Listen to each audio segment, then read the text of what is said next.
So మనము previous క్లాస్లో ఢిల్లీ సుల్తాన్ గురించి చెప్పుకున్నాం కదా. సో ఢిల్లీ సుల్తాన్లు అంటే ఇస్లాము భారతదేశానికి వచ్చిన తర్వాత సూఫీ మూమెంట్ అని చెప్పేసి ఒకటి వస్తుంది. సూఫీ ఉద్యమం అంటారు. ఈ సూఫీ మూమెంట్ అనేది ఒక రెజర్వేషన్ అనమాట. ఇస్లాం మతంలో ఒక రెజర్వేషను. సో సూఫీ మూమెంట్ వచ్చిన తర్వాత దానికి ఆపోజిట్గా భక్తి మూమెంట్ అనేవి కూడా వస్తాయన్నమాట భారతదేశంలో. సో భక్తి మూమెంట్ కూడా వస్తుంది. అయితే వెయిటేజ్ ప్రకారం చూస్తే భక్తి మూమెంట్లో ఎక్కువ కంటెంట్ అనేది ఉంటుంది అనమాట హిస్టరీ ప్రకారము. సో ఫస్ట్ మనము భక్తి మూమెంట్ గురించి చూద్దాము, తర్వాత వచ్చేసి సూఫీ మూమెంట్ గురించి చూద్దాం. అయితే మొదట వచ్చింది మాత్రం సూఫీ మూమెంట్. సూఫీ ఉద్యమం అనేది మన భారతదేశంలో పుట్టింది కాదు, ఎక్కడో బయట దేశాల నుంచి, అంటే పర్షియా నుంచి భారతదేశానికి వచ్చింది, ఇరాన్ నుంచి భారతదేశానికి వచ్చింది. మొట్టమొదటి వచ్చినట్టు సూఫీ మూమెంట్ వల్ల చాలామంది ఇస్లాంలోకి మారిపోతూ ఉంటారు. సో మత మార్పులు కూడా ఎక్కువ జరుగుతూ ఉంటాయి. ఆయన బౌద్ధ మతం కూడా ఎక్కువగా పెరుగుంటుంది. ఆది శంకరాచార్యుడు అంటే ఇస్లాం కంటే ముందు, భారతదేశంలోకి ఇస్లాం రాకముందే ఆది శంకరాచార్యులు దేశమంతా కూడా తిరుగుతారనమాట. సో తిరిగి ఆయన హిందూ మతం గురించి చెప్తారు. ఎందుకంటే జైన మతము, బౌద్ధ మతం అనేవి ఎక్కువ వ్యాప్తి చెందుతూ ఉంటాయన్నమాట. సో దానికోసం వచ్చింది ఈ భక్తి మూమెంట్. సో ఫస్ట్ మనం భక్తి మూమెంట్ గురించి చూద్దాము, భక్తి ఉద్యమం గురించి, తర్వాత సూఫీ మూమెంట్ గురించి చూద్దాం, ఓకేనా. కానీ ఫస్ట్ వచ్చింది మాత్రం సూఫీ మూమెంట్. ఫస్ట్ సూఫీ మూమెంట్ పర్షియా నుంచి వస్తుంది. భక్తి మూమెంట్ అనేది మన సౌత్ ఇండియాలో, దక్షిణ భారతదేశంలో ఒరిజినేట్ అవుతుంది, పుడుతుంది. ఇక్కడ నుంచి నార్త్ మొత్తం కూడా అస్సాం వరకు కూడా స్ప్రెడ్ అవుతుంది, జమ్మూ అండ్ కాశ్మీర్ వరకు, ఓకేనా. ఫస్ట్ ఇవాళ మనం డిస్కస్ చేసుకునేది భక్తి మూమెంట్, భక్తి ఉద్యమం. సో భక్తి ఉద్యమం అసలు ఏంటి, భక్తి ఉద్యమం అంటే ఏంటి, ఇది రావడానికి గల మెయిన్ రీజన్స్ ఏంటి. సో ఫస్ట్ కారణాలు చూద్దాం. సో భక్తి మూమెంట్ రావడానికి గల కారణాలు ఏంటో చూద్దాము. సో మేజర్గా భక్తి మూమెంట్ రావడానికి మెయిన్ కారణం వచ్చేసి ఒకటి బుద్ధిజం అనమాట. సో బుద్ధిజం అనేది విపరీతంగా స్ప్రెడ్ అవుతూ ఉంటుంది. సో విపరీతంగా స్ప్రెడ్ అవ్వడం వల్ల హిందూ మతం డల్ అయిపోతూ ఉంటుంది అనమాట. సో ఇటువంటి తరుణంలో హిందూ మతం అనేది చాలా క్షీణించిపోతూ ఉంటుంది. అంటే తక్కువ మంది ఆగిపోతూ ఉంటారు, ఎక్కువ మంది బౌద్ధ మతానికి ఆకర్షిత అవుతూ ఉంటారు. సో దానికోసం వచ్చినటువంటి ఒక మతంగా చెప్పుకోవచ్చు. నెక్స్ట్ ఇదే తరుణంలో వచ్చింది సూఫీజం అనమాట. సూఫీ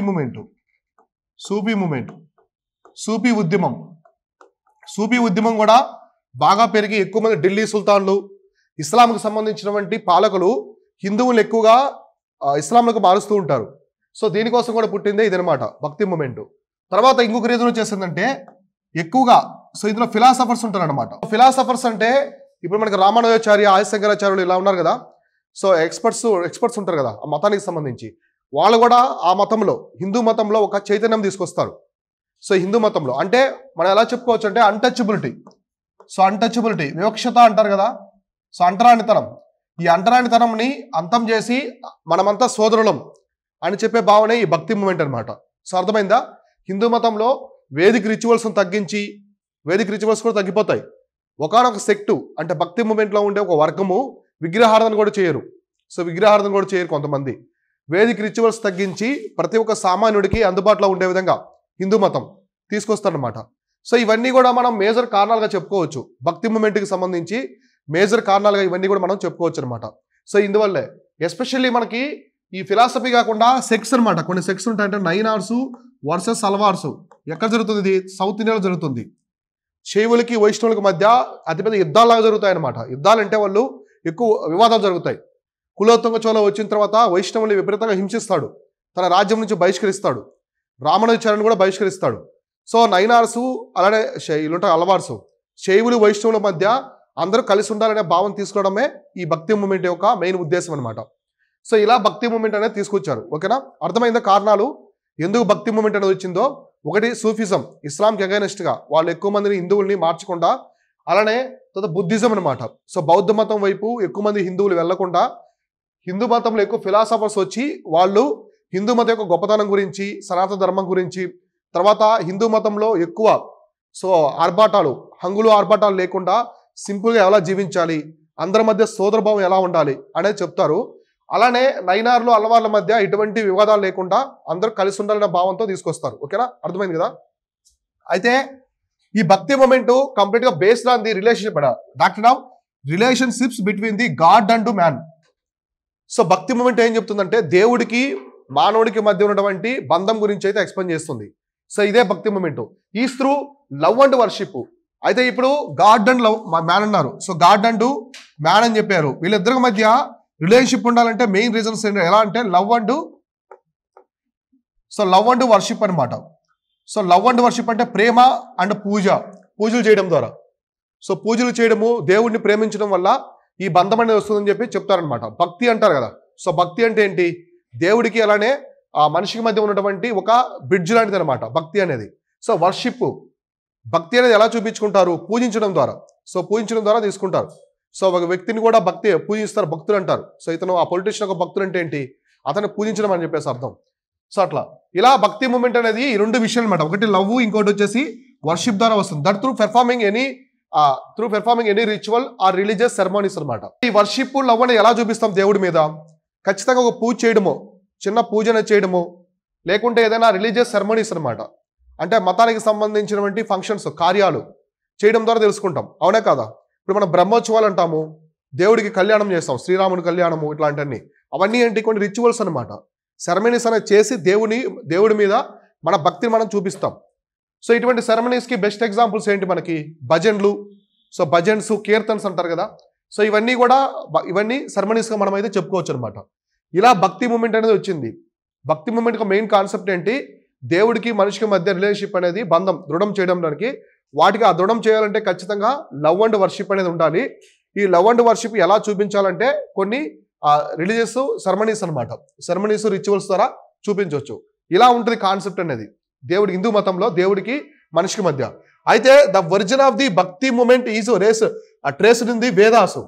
ఈ భక్తి అనేది, సో భక్తి మూమెంట్ అనే కాన్సెప్ట్ మనకి వేదకాలం నుంచి ఉంది, కానీ ఎక్కడ మనకి కనిపించదు. చూసారు కదా మీరు, వేదకాలంలో చాలా యజ్ఞాలు, యాగాలు అన్నీ చేశారు, రిచువల్స్. సో దేవుడికి మనిషికి మధ్య ఉన్నటువంటి ఇంకొక దేవుడిగా అగ్నిని కూడా భావించారు అప్పుడు. సో అగ్నిని కూడా చెప్పుకుంటారు, అగ్నిదేవుణ్ణి.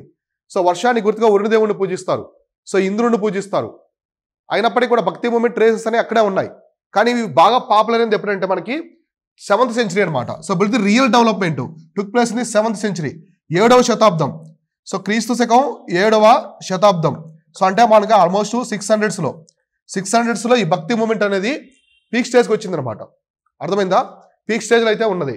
అదే ట్రేసెస్ మాత్రం వేదాసులో ఉన్నాయి, కానీ అవి ఎక్కడ మనకి పెద్దగా కనిపించవు అనమాట. ఓన్లీ 7వ సెంచరీ నుంచి, 7వ శతాబ్దం నుంచి మాత్రమే భక్తి మూమెంట్ అనేది బాగా కనిపిస్తుంది. So it was initiated by the Shaiva Nayanars and Vaishnavite Alvars in the south India, later spread to all religions అనమాట, ఆల్ రీజన్స్. సో మామూలుగా ఇక్కడ గమనిస్తే అసలు ఈ భక్తి మూమెంట్ మొదలైందే సౌత్ ఇండియాలో. దక్షిణ భారతదేశంలోని ఈ భక్తి మూమెంట్ అనేది మొదలవుతుంది. దక్షిణ భారతదేశం నుంచి ఉత్తర భారతదేశానికి, నార్త్ ఈస్ట్ ఇండియాకి, ఇంకా మన ఉత్తరాన కాశ్మీర్ ఉంది కదా, కాశ్మీరు, రాజస్థాను, గుజరాత్, మధ్యప్రదేశ్, మహారాష్ట్ర, అస్సాము, అన్ని రాష్ట్రాలకి వ్యాప్తి చెందుతుంది అనమాట. కాబట్టి ఇది మొట్టమొదటిసారి మొదలైంది ఏంటంటే మన south India, Tamil Nadu. So Tamil Nadu, Andhra Pradesh, Karnataka ఈ రీజన్స్లో మొదలవుతుంది. సో ఇక్కడ నుంచి ఇది మొత్తం అన్ని ప్రాంతాలకి స్ప్రెడ్ అవుతుంది అనమాట. సో ఎందుకంటే సౌత్ ఇండియాలో 2 సెక్స్ ఉంటాయన్నమాట. ఒకటి నైనార్సు, అంటే శివుని పూజించే నైనార్సు, విష్ణువుని పూజించే అల్వార్సు. వీళ్ళ మధ్య ఉన్నటువంటి కాన్ఫ్లిక్ట్స్ అనేవి కొలిక్కి వచ్చేస్తాయి అనమాట. చివరి దశకు వచ్చేసి ఇద్దరు కూడా సోదరభావాన్ని వ్యక్తం చేసుకుంటారు. ఆల్మోస్ట్ మనకి కులోత్తుంగ చోళ వరకు ఇవన్నీ గొడవలన్నీ ఉంటాయన్నమాట. తర్వాత మళ్ళీ అందరూ కలిసిపోతారు, శైవులు, వైష్ణవులు కూడా. సో మనమంతా ఒకే మతానికి చెందిన వాళ్ళము. సో మన సెక్స్ శాఖలు అనేవి వేరే, కానీ మన మధ్య సోదరభావం ఉండాలని చెప్పేసి కొంతమంది ఫిలాసఫర్స్ కొన్ని తీసుకొస్తారనమాట. సో దానివల్ల వీళ్ళ మధ్య ఉన్నటువంటి యూనిటీతో వచ్చేదే ఈ భక్తి మూమెంట్.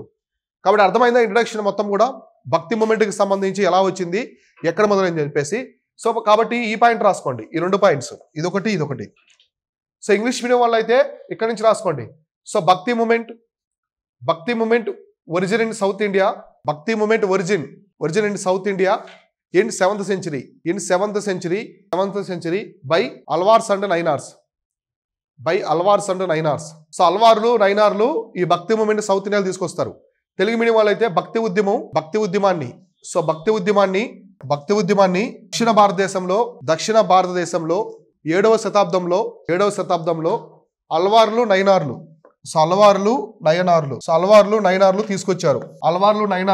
తీసుకొచ్చారు. సో ఈ భక్తి మూమెంట్కి సంబంధించినటువంటి లక్షణాలు అంటే సిద్ధాంతాలు ఏమున్నాయి తర్వాత చెప్తాను నేను. ఇది జస్ట్ ఇంట్రడక్షన్ మాత్రమే, ఓకేనా? నెక్స్ట్ నేను భక్తి మూమెంట్కి సంబంధించి అసలు భక్తి మూమెంట్ రావడానికి కారణాలే కాకుండా అది ఏం చెప్తుంది, అసలు భక్తి మూమెంట్ తీసుకొచ్చారు కదా, అసలు ఏం చెప్తుంది, అది ప్రజలకు ఏం చెప్తుంది, అలానే డిఫరెంట్ రీజన్స్ అనమాట, వివిధ ప్రాంతాలకు సంబంధించిన వాళ్ళకి ఏం చెప్తుంది అనేది కూడా చూద్దాం మనం, ఓకేనా? సో ఇంతవరకు అర్థమైంది కదా. భక్తి మూమెంట్ ఎక్కడ ఒరిజినేట్ అయింది, ఎక్కడ పుట్టింది? సౌత్ ఇండియాలో, దక్షిణ భారతదేశంలో పుడుతుంది. సో దక్షిణ భారతదేశంలో నైనార్స్, అల్వార్స్ అనమాట. అంటే విష్ణువుని పూజించే వాళ్ళు, శివుని పూజించే వాళ్ళ మధ్య ఉన్నటువంటి ఒక బంధం ద్వారా ఈ సౌత్ ఇండియాలో ఇదైతే పుడుతుంది అనమాట. ఓకేనా? అంటే ఎవరి పాటికి వాళ్ళు నైనార్స్ ఈ సేవిజాన్ని ప్రోత్సహిస్తారు. సో వీళ్ళు వైష్ణవిజాన్ని ప్రోత్సహిస్తారు. కానీ ఎవరికి మధ్య వివాదాలు అనేవి ఉండవన్నమాట. ఓకేనా? అందరు కలిసికట్టుగా పోరాడతారు హిందూ మతం కోసం. సో అర్థమైందా? సో ఇప్పుడు మనం చూద్దాం. సో భక్తి మూమెంట్కి సంబంధించి ఎటువంటి ఎగ్జాంపుల్స్ ఉన్నాయి మేజర్గా. సో మనం ఏం చెప్పుకున్నాము? నైనార్లు, అల్వార్లు ఉంటారని చెప్పాం. విష్ణువుని పూజించే వాళ్ళు వైష్ణవిజం, శివుని పూజించే వాళ్ళు శైవిజం అని చెప్పేసి, శైవ మతం. అయితే వాళ్ళలో కొన్ని ఇంపార్టెంట్ పర్సనాలిటీస్ ఉంటాయన్నమాట. ఇక్కడ నుంచి చాలా చాలా ఇంపార్టెంట్. ఎగ్జామినేషన్లో ఎక్కువ టెర్మినాలజీస్ అని అడుగుతారు. సో వాటికి సంబంధించి చూద్దాం. సో ఫస్ట్ చూడండి, emotional side of the Vaishnavism represented by the Alvars through the collective songs అనమాట. ఇప్పుడు అల్వార్లు ఉన్నారు కదా, అల్వారులు. సో అల్వారులు అంటే ఎవరు? విష్ణువుని పూజించేవాళ్ళు. సో విష్ణువుని పూజించేవాళ్ళు అల్వారులు. వీళ్ళంతా కూడా విష్ణువుని పూజించడం కోసం కొన్ని సాంగ్స్ అనమాట, కీర్తనలు అంటారు కదా. సో అన్నమయ్య సాంగ్స్ అంటారు, అన్నమయ్య కీర్తనలు. అలా కొన్ని కీర్తనలు ఉంటాయన్నమాట అల్వార్లకు సంబంధించి. దాన్నే ఏమంటారంటే ప్రబంధం అని చెప్పేసి పిలుస్తారు. సో ప్రబంధం అని చెప్పేసి పిలుస్తారు. సో ప్రబంధం అంటే ఏంటంటే వాళ్ళు విష్ణువుని పూజించే విధానం అనమాట, కీర్తనలు. సో అల్వార్లకు సంబంధించినటువంటి కీర్తనలు ఏమంటారంటే ప్రబంధం అని చెప్పేసి పిలుస్తారు. ఈ ప్రబంధం ద్వారా వీళ్ళు విష్ణువుని అయితే పూజిస్తారనమాట. అర్థమైందా? సో అలానే intellectual side of the Vaishnavism represented by the acharyas అనమాట. అంటే ఈ వైష్ణవిజాన్ని మొత్తాన్ని ఎవరు రిప్రజెంట్ చేస్తారు అంటే ఎటువంటి పర్సన్స్ అనేవాళ్ళు చూపిస్తారు, వాళ్ళని ఏమని పిలుస్తారంటే ఆచార్యులు అని చెప్పేసి పిలుస్తారు. ఆచార్యులు. సో ఆచార్యులు అంటారు. ఇప్పుడు మనం గుళ్ళో పూజిస్తాం చూడండి, ఆచార్య అని. సో ఆచార్యులు ఎక్కువగా చూడండి వైష్ణవ మతానికి సంబంధించిన వాళ్ళే ఉంటారు. సో అర్థమైందా? శివుణ్ణి పూజించే, అంటే మనకి ఇక్కడ శివుని పూజించే వాళ్ళు కూడా విష్ణువుని పూజిస్తారు ఎక్కువ మన తెలుగు ప్రాంతాల్లో. కానీ తమిళనాడులో శివుని పూజించే వాళ్ళు సపరేట్గా ఉంటారు, విష్ణువుని పూజించే వాళ్ళు సపరేట్గా ఉంటారు. సో శివుని పూజించే వాళ్ళు అడ్డనామాలు తీస్తారు. సో 3 నామాలుగా తీస్తారు నామాలు. విష్ణువుని వాళ్ళు నిలువుగా తీస్తారు అన్నమాట నామాలు. అర్థమైందా? నామాలు. సో కాబట్టి విష్ణువుని పూజించే అల్వార్లు. సో అల్వార్లకు సంబంధించి ఎమోషనల్ సైడ్ ఏముంటుందంటే ప్రబంధం అనమాట. సో అర్థమైందా? వాళ్ళ ఇంటలెక్చువల్స్ ఎవరంటే ఆచార్యస్ అనమాట. సో ఆచార్యస్ అయితే ఉంటారు. అర్థమైందా? ఈ పాయింట్స్ రాసుకోండి. సో ఇక్కడ రాసుకోండి. మీరు ఇంగ్లీష్ మీడియం వాళ్ళు డైరెక్ట్ రాసుకోండి అంతా. తెలుగు మీడియం వాళ్ళు అయితే రాసుకోండి. వైష్ణవ మతాన్ని వైష్ణవిజంలో, సో వైష్ణవ మతంలో విష్ణువుని అల్వారులు ప్రబంధం, సో ప్రబంధాలు అని రాసుకోండి తెలుగు మీడియం వాళ్ళు. ప్రబంధాలు. సో ప్రబంధాలు అనే కీర్తనల ద్వారా పూజిస్తారు. సో ప్రబంధాలు ఆన్లైన్ చేసుకోండి. ప్రబంధాలు. సో అల్వార్స్ కూడా ఆన్లైన్ చేసుకోవాలి. అల్వార్స్ అనగానే మీకు ప్రబంధాలు గుర్తాడు. ప్రబంధాలు అనే కీర్తనల ద్వారా పూజిస్తారు. అంటే విష్ణువు పట్ల వాళ్ళకు ఉన్న ఎమోషన్స్ అనమాట. ఎమోషన్స్ మొత్తాన్ని కూడా ఈ ప్రబంధాల్లో చూపిస్తారు. మనం అన్నమయ్య గురించి కూడా చెప్పుకోవచ్చు. ఇక్కడ అన్నమయ్య కూడా వైష్ణవేట్ అనమాట. ఎవరిని పూజించాడు? వెంకటేశ్వర స్వామిని పూజించాడు. వెంకటేశ్వర స్వామి అంటే so incarnation of the Vishnu, lord Vishnu. So Vishnu యొక్క రూపమే కదా, అవతారమే కదా. సో కాబట్టి ఇట్లా చెప్పుకోవచ్చు అనమాట ప్రబంధాలు. సో ప్రబంధాలు అంటే నథింగ్ బట్ ఏ సాంగ్స్ అనమాట. కీర్తనలు అంటాం కదా మనం. సో కీర్తనలు అంటాం. ఇటువంటి కీర్తనల ద్వారా విష్ణువుని అయితే అల్వార్లు పూజించారు. ఎక్కడ? తమిళనాడు రీజన్స్లో. సో అల్వార్లు. వీళ్ళకి సంబంధించి ఈ ప్రబంధాలు అంటే వైష్ణవ మతాన్ని చూపించే పెద్దలను ఏమంటారంటే ఆచార్యులు అంటారు. సో అర్థమైందా? Intellectual side of the Vaishnavism అంటే మనకి వైష్ణవ మతంలో ఉన్నటువంటి ఇంటలెక్చువల్స్ అంటే ఎవరు? పెద్దవాళ్ళు. సో ఆ మతానికి సంబంధించినటువంటి పెద్దవాళ్ళని ఏమంటారంటే ఆచార్యులు అని చెప్పేసి పిలుస్తారు. ఈ పాయింట్ కూడా రాసుకోండి. వైష్ణవ మతంలోని పెద్దలను ఆచార్యులు అంటారు. సో ఇంగ్లీష్ మీడియంలో సేమ్ లైన్ రాసేసుకోండి. సో కాబట్టి వైష్ణవ మతంలో ఉన్న ఇంటలెక్చువల్ సైడ్ అనమాట. ఇంటలెక్చువల్ సైడ్ అంటే పెద్దల మతానికి సంబంధించిన వాళ్ళని ఏమంటారంటే ఆచార్యులు అని చెప్పేసి పిలుస్తారు. సో అర్థమైందా? సో రాసుకున్నారా? సో మీరు ఇప్పుడు నైనార్స్ గురించి, అల్వార్స్ గురించి చెప్పుకుందాము. ఇప్పటివరకు మీరు డైరెక్ట్గా వీళ్ళకి సంబంధించి చూసారు కదా. ఎవరికి? అల్వార్కి సంబంధించి డైరెక్ట్గా ఫస్ట్ అల్వార్స్ చెప్పుకుందాము, తర్వాత మీకు అర్థమవుతుంది నీట్గా. సో ఫస్ట్ అల్వార్స్ చూద్దాం, తర్వాత నైనార్స్ చెప్పుకుందాం, కంటిన్యూ చేద్దాం. సో అల్వార్స్ అనమాట. అల్వార్స్ అంటే ఏంటి? డివోటీస్ ఆఫ్ ది విష్ణువుని పూజించేవాళ్ళు. సో విష్ణువుని మాత్రమే పూజిస్తారు వీళ్ళు. అల్వార్స్ అంటే విష్ణువునే పూజిస్తారు, శివుణ్ణి వీళ్ళంతా పూజించరు. విష్ణువుని మాత్రమే పూజించే వాళ్ళని అల్వార్లు అని చెప్పేసి పిలుస్తారు. దివ్య ప్రబంధ, ఇందాక మనం ఏం చెప్పుకున్నాము? ప్రబంధం అని పిలుస్తారని చెప్పారు కదా. ఆ కలెక్టివ్ సాంగ్స్ అనమాట, కలెక్షన్ ఆఫ్ సాంగ్స్, కొన్ని కీర్తనల మొత్తాన్ని ప్రబంధం అంటారు. ఇక్కడ వాళ్ళకు ఉన్నటువంటి మెయిన్ ఏంటంటే దివ్య ప్రబంధం. సో దివ్య ప్రబంధ అంటారు. సో దివ్య ప్రబంధం అంటే ఏంటంటే వీళ్ళకి సంబంధించి compilation of the hymns of the Alvars saints అనమాట. అంటే అలవారు సన్యాసులు ఉంటారు కదా, ఎవరు ఇప్పుడు అన్నమయ్య ఇలా ఉంటారు కదా, సో సంబంధించిన వాళ్ళు రాసినటువంటి కీర్తనలు అనమాట. వాళ్ళు రాసిన అన్ని కీర్తనలు ఏమంటారంటే దివ్య ప్రబంధం అంటారు. Compilation of the hymns of the Alvar saints and పొయిట్స్.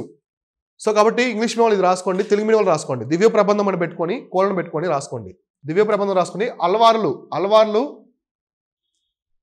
రూపొందించిన మంత్రాలు అండ్ ఆ బ్రాకెట్లో కీర్తనలను కూడా రాసుకోండి.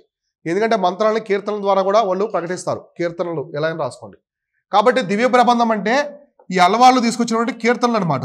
సో కీర్తనలు, హింస అంటే మంత్రాలు, ఇలా కూడా స్తుతులు అంటారు కదా, హింస అంటే స్తుతులు అని చెప్పేసి అర్థం, స్తుతులు. సో దేవుని ఎలా స్తుతిస్తారు? ఎక్కువ మనం కీర్తనల ద్వారా, మంత్రాలు కీర్తనల ద్వారా స్తుతిస్తాం, అవునా కదా? స్తుతించడం అంటే ఏంటి? ఆయన మనము చెప్పుకోవడం అనమాట, ఆయన గురించి మనం చెప్పుకోవడం, అర్థమైందా? దేవుణ్ణి పూజిస్తారు కదా, సో అట్లా. ఇప్పుడు ఆంజనేయ స్వామి పూజ చేస్తారు అనుకోండి హనుమాన్కి, సో హనుమాన్కి సంబంధించిన మంత్రాలన్నీ చదువుతారు, అవునా కదా? అంటే ఆయన్ని స్తుతిస్తారనమాట, ఆయన గురించి అంతా చెప్పుకుంటాం. సో ఇలా కాబట్టి అల్వారులు అలా ఆయన పోయిట్స్ కవులు చెప్పుకునే మెయిన్గా కీర్తనలు ఉండే స్తుతులు ఉండే వాటిని ఏమంటారంటే దివ్య ప్రబంధం అంటారు. అయితే ఎటువంటి ఇంపార్టెంట్ సైన్స్ అనమాట. సో అల్వారులో ముఖ్యమైన అల్వారులను పెట్టుకోండి. సో ముఖ్యమైన అల్వారులు, సో అప్పట్లో అల్వారులు ఎవరున్నారు? ఇంపార్టెంట్ అల్వార్స్ అని పెట్టుకోండి. సో ఇంపార్టెంట్ సైన్స్ అంటే అల్వారులు అని రాసుకోండి బ్రాకెట్లో. ఒకవేళ సైన్స్ అని పెట్టుకుంటే ఆచార్యులే వీళ్ళంతా కూడా, అలానే పిలుస్తారు హెడ్. సో వీళ్ళంతా చాలా మంది ఉంటారు కాబట్టి ఇంపార్టెంట్ సైన్స్ అని రాసుకోండి. సైన్స్ అనే వర్డ్ క్లియర్గా ఉంటుంది ఇంకా. లేదా ఇంపార్టెంట్ అల్వార్స్ అని రాసుకోండి. రేపు ఎగ్జామినేషన్లో అడుగుతారు ఇంపార్టెంట్ అల్వార్స్లో పర్సనాలిటీస్ ఎవరున్నారని చెప్పేసి, ఇద్దరిని మిక్స్ చేస్తారు సేమ్ మతానికి సంబంధించిన వాళ్ళ. ఇది ఇంతకుముందు యూపీఎస్సీలో కూడా అడిగారు అనమాట. కాబట్టి వీళ్ళు ఎవరెవరు ఉంటారో చూద్దాము. ఫస్ట్ వచ్చేసి ఆండాల్. సో ఆండాల్ అని రాసుకోండి. ఆండాల్ అని కోలను పెట్టి రాసుకోండి. Only female Alvar saint who is refers as the Meera of south. So ఈ పాయింట్ వినండి. ఈ మొత్తం అల్వార్స్లో ఉన్నటువంటి ఒకే ఒక్క మహిళ అనమాట, మహిళా అల్వారు. స్త్రీ అల్వార్ అంటారు కదా, ఈ అల్వార్లో మొత్తం కూడా ఎక్కువ మెన్నే ఉంటారు. కానీ ఒకే ఒక మహిళా అల్వార్ ఎవరంటే ఆండాల్ అనమాట, తమిళనాడు ప్రాంతానికి సంబంధించి. ఈమె యొక్క విగ్రహాలు మనకి తిరుపతిలో కూడా కనిపిస్తాయి. సో తిరుపతిలో కూడా ఉంటాయి, టీటీడీలో కూడా కనిపిస్తాయి అనమాట. సో ఒకే ఒక ఫిమేల్స్ అంటూ. అలానే ఈమెని మేర్ ఆఫ్ సౌత్ ఇండియా అంటారు. అంటే దక్షిణ భారత మీరాబాయి తెలుసు కదా. సో మనకి ఎక్కడో నార్త్లో ఉంటుంది కృష్ణుడు పూజిస్తూ, అలా మేర్ ఆఫ్ సౌత్ అని చెప్పేసి పిలుస్తారు. ఇది ఇంతకుముందు అడిగారు యూపీఎస్సీలో, కాబట్టి ఈ పాయింట్ రాసుకోండి. ఆంధ్రాలను పెట్టుకొని ఒకే ఒక్క మహిళా అల్వారు, ఒకే ఒక్క. సో ఇంకెవరు లేరనమాట అల్వారులో, ఇంకెవరు మహిళలు లేరు. ఒకే ఒక మహిళా అల్వారు ఎవరైనా ఉన్నారా అంటే ఆమె ఈ ఆండాల్ అనమాట. సో ఆండాల్ రాసుకున్నారా? సో ఒకే ఒక మహిళా అల్వారు అండను పెట్టుకోండి, అండు సింబల్ పెట్టుకోండి, అపోస్ట్రఫీస్ అండ్ సింబల్ పెట్టుకొని దక్షిణ భారత మీరాబాయి మీరా అని కూడా రాసుకోవచ్చు. మీరాబాయి రాసుకోండి, ఎందుకంటే మీరు కన్ఫ్యూజ్ అవుతారు. సో మీరా అంటే మళ్ళీ వేరే పర్సన్ అనుకోండి. సో దక్షిణ భారత, so Meerabai of south India అంటారు. So Meerabai of south India అని చెప్పేసి పిలుస్తారు ఎవరిని? ఆండాల్ని. ఇక్కడ ఇమేజ్లు కనిపించావే ఆండాల్. సో ఇది టీటీడీ దగ్గర ఉంటాయి ఇలాంటి టెంపుల్స్ ఇట్లాంటివి. సో మీరు తిరుమలకి నడిచి వెళ్ళేటప్పుడు అలిపిరి రూట్ ఉంది కదా, సో వెళ్ళిన తర్వాత లేదా టెంపుల్కి ఎంట్రీ ఇచ్చేటప్పుడు కొన్ని విగ్రహాలు ఉంటాయి అల్వార్లువి. సో మీరు నడిచి వెళ్ళేటప్పుడు కూడా మీకు రైట్ సైడ్ లెఫ్ట్ సైడ్ కొన్ని విగ్రహాలు కనిపిస్తూ ఉంటాయి టెంపుల్స్లో. వాళ్ళంతా అల్వార్లు అనమాట. అల్వార్స్ ఉంటారు ఎక్కువ, కింద రాసుంటారు అల్వార్లు, వాళ్ళ పేర్లు కూడా ఉంటాయి కొన్ని. సో ఇలా ఈమె వచ్చేసి ఎవరంటే ఆండాల్ అనమాట, ఓకేనా? సో ఒకే ఒక్క మహిళ అల్వారు. నెక్స్ట్ వచ్చేసి ఎవరంటే తిరుమల సాయి అల్వార్. సో తిరుమలి జెడ్ఐచ్ఐ అంటే ఎల్ఐ అని అర్థం తమిళ్లో, ఓకేనా? సో కాబట్టి రాసుకోండి తెలుగు మీడియం వాళ్ళు. Tirumali Sai Alwar. Next అల్వారు important personality ఎవరంటే అల్వార్స్లో తిరుమలి. సో తిరుమలి సాయి అల్వార్. ఇది సాయి అని రాసుకోకూడదు, యాక్చువల్గా సై అని రాసుకోవాలి, తమిళ వర్డ్ కదా. తిరుమల సై అల్వార్ అని రాసుకోవాలి మామూలుగా. అయితే సాయి అని ఉండదు, జెడ్ఐ అదే ఇస్తాడు. మీకు తమిళ కనిమొలి ఉంది కదా, కనిమొలి ఏంటి అబ్రా మీకు కనిమొలి. సో KANIMO ZHA అని ఉంటుంది. ZHA అంటే తమిళ్లో ఏంటి అర్థం? ఎల్ఐ అని చెప్పి, లీ అని అర్థం. సో తమిళ వర్డ్స్ తమిళగమ్ అంటాం కదా, తమిళగమ్ అంటే TAMI పెడతామా, ZHAM ఉంటుంది తమిళగమ్. సో తమిళకం అంటారు అట్లా, ఓకేనా? ZHA అంటే లీ అని చెప్పేసి అర్థం, ఓకే రాసుకున్నారా? సో తిరుమల సై అల్వార్ అనమాట. నెక్స్ట్ వచ్చేసి తిరుప్పన్ అల్వారు. నెక్స్ట్ ఇంపార్టెంట్ అల్వార్ ఎవరంటే తిరుప్పన్ అల్వారు. సో నెక్స్ట్ వచ్చేసి తిరుప్పన్ అల్వారు. నెక్స్ట్ నమ్మాల్వార్. నెక్స్ట్ కులశేఖరుడు అని చెప్పేసి ఒక శ్రీలంక రాజు కూడా ఉంటాడు. సో వీళ్ళంతా ఎవరంటే అల్వార్స్ అనమాట. అల్వార్లు అంటే worshippers of the Vishnu, devotees of the Vishnu, విష్ణువుని పూజించే వైష్ణవులు మాత్రమే. వీళ్ళెవరు కూడా శివుని పూజించరు, కేవలం విష్ణువుని మాత్రమే పూజిస్తారు. ఇలా అల్వార్లు ఉంటారు. ఎప్పుడు ఉంటారంటే వీళ్ళంతా కూడా మనకి తమిళ ప్రాంతంలో ఉంటారు. సో చోళుల టైంలో ఉంటారు. కులోత్తుంగ చోళ వీళ్ళందరినీ కూడా చాలా డిస్టర్బ్ చేస్తారు అనమాట. సో ఇప్పుడు రామానుజాచార్యులు ఉన్నప్పుడు రామానుజాచార్యుడిని ఆల్మోస్ట్ అతన్ని రాజ్య బహిష్కరణ చేస్తాడు. నువ్వు నా రాజ్యంలో ఉండొద్దు అని చెప్పేసి రాజుని చెల్లిపోమంటాడు రామానుజాచార్యుడిని. ఎందుకంటే ఆయన వైష్ణవ మతాన్ని ప్రోత్సహిస్తూ ఉంటాడు. ఎవరు? కులోత్తుంగ చోళుడు. సో రామానుజాచార్యులు చనిపోయిన తర్వాత ఆయన డెడ్ బాడీ ఉంది కదా, సో స్టిల్ ఇప్పటికీ పూజ చేస్తుంటారు ఆ బాడీకి. సో డెడ్ బాడీ ఇంకా ఉంది, ఆల్మోస్ట్ చాలా 100 years అయిందనమాట. ఆ డెడ్ బాడీ అనేది ఇప్పటికి కూడా టెంపుల్లో ఉంటుంది. సో అర్థమైందా? సో వీళ్ళంతా కూడా ఎవరంటే అల్వార్స్ అనమాట, విష్ణువుడు పూజించేవాళ్ళు. విష్ణువుడు పూజించే అల్వార్స్గా మనం చెప్పుకోవచ్చు. సో తర్వాత నెక్స్ట్ వచ్చేసి నైనార్స్ గురించి చూద్దాం. సో ఇప్పుడు నైనార్స్ అని రాసుకోండి. నైనార్లు అంటే devotee of the Shiva. So నైనార్లు అంటే డివోటీ ఆఫ్ ది శివభక్తులు. సో శివభక్తులు అనమాట. వీళ్ళు ఓన్లీ శివుని మాత్రమే పూజిస్తారు, ఇంకా ఏ దేవుణ్ణి పూజించరు. వైష్ణవ మతంలో ఉండే దేవుణ్ణి పూజించరు, శివుని మాత్రమే పూజించే వాళ్ళని నైనార్లు అని చెప్పేసి పిలుస్తారు. సో నైనాలు అని చెప్పేసి పిలుస్తారు అనమాట. ఇక్కడ చూడండి, ఇమేజ్ కనిపిస్తుంది మీకు. సో నటరాజ స్వామి, ఎక్కువ తమిళనాడులో మనకి నటరాజ స్వామి విగ్రహాలు కనిపిస్తుంటాయి. సో నటరాజ స్వామి విగ్రహం చుట్టూ ఉన్నారు చూడండి. సో వీళ్ళంతా కూడా ఎవరంటే నైనార్లు అనమాట. సో అడ్డనావాలు ఉంటాయి వీళ్ళకి, 3 ఉంటాయి. సో అడ్డనావాలు మీకు బృహదీశ్వర టెంపుల్, చాలా టెంపుల్స్ ఉంటాయి తమిళనాడులో. సో తిరువన్నమలై, అరుణాచలం అంటాం కదా. సో ఆ టెంపుల్స్ అంతా చూడండి, పూజారులు అంతా కూడా అడ్డనావాలు తీసుకుంటారు. అంటే only exclusive priest for the lord Shiva అనమాట. ఓన్లీ శివుని మాత్రమే పూజించే పూజారులు వాళ్ళు, పురోహితులు. ఇక వైష్ణవులు పూజించరు అనమాట. ఓకేనా? సో ఇదొకటి. అయితే మనం చూద్దాం, ఇక్కడ ఇందాక ఏం చెప్పుకున్నాము, అల్లవారికి సంబంధించి దివ్య ప్రబంధం అని చెప్పుకున్నాం, అవునా కదా? అంటే వాళ్ళు కీర్తనలు అనమాట, విష్ణువుని ఎలా స్తుతిస్తారో ఉండే కీర్తనలు. అలానే ఇక్కడ నైనార్లు ఉన్నటువంటి ఆ మెయిన్ థీమ్ ఏంటంటే తిరుమరై అంటారు. తిరుమరై అంటే compilation of the hymns of Nayanars by the highest priest of the Rajaraja Chola. So Rajaraja Chola and Nambi Andar. So Nambi so highest priest అంటే అప్పట్లో మామూలుగా ఇవి సేమ్ అంతే, దివ్య ప్రబంధం లాగా చేసినటువంటి స్థుతులే అనమాట ఇవి కూడా. ఇంతవరకు చూడండి. సో ఇంతవరకు కామనే. అక్కడ ఏం చెప్పుకున్నాం మనము, కొంతమంది సో మత పెద్దలు అంటే వైష్ణవ మతానికి సంబంధించిన వాళ్ళు తెచ్చిన కీర్తనలు అని చెప్పుకున్నాం. కానీ వీటిని ఎవరు తీసుకొస్తారంటే రాజరాజ చోళ మరియు ఆ నంబి అనమాట. సో వీళ్ళకి సంబంధించిన మెయిన్ ప్రీస్ట్ అనమాట. వీళ్ళ కాలంలో ఒక పెద్ద పురోహితుడు ఉంటాడు. సో శివుడిని పూజించేవాళ్ళు. చోళులు ఎవరు? శైవేట్స్. సో శైవేట్స్ వాళ్ళు చివరి దశలో వాళ్ళు ఆ వైష్ణవిజాన్ని కూడా ప్రోత్సహించి తిరుమల టెంపుల్ కూడా వాళ్ళు ప్రోత్సహిస్తారు.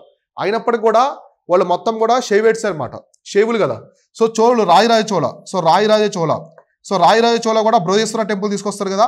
సో బృహదీశ్వర టెంపుల్ తీసుకొచ్చి రాజరాజ చోళ దగ్గర. అలానే నంబి అని చెప్పేసి ఒక ఫేమస్ పర్సనాలిటీ ఉంటారు ఆ టైంలో. వీళ్ళిద్దరి దగ్గర ఉన్నటువంటి ఒక ప్రీస్ట్ అనమాట. అతను కంపైలేషన్ చేసినటువంటి స్థుతులే ఈ తిరుమరై. ఇదేదో తిరుమరై అంటే అర్థమైందంటే మొత్తం శివుణ్ణే పూజిస్తారు, శివుణ్ణి పూజించేటువంటి ఒక స్థుతులు. కాబట్టి రాసుకోండి, తిరుమరై అని రాసుకొని కోళ్ళను పెట్టుకోండి. తిరుమరై అని చెప్పేసి కోళ్ళను పెట్టుకోండి.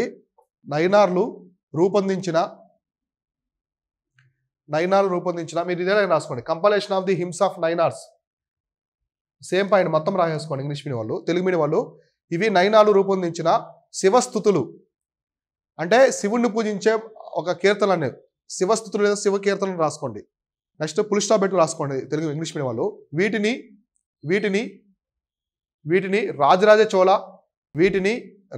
చోళ మరియు నంబి.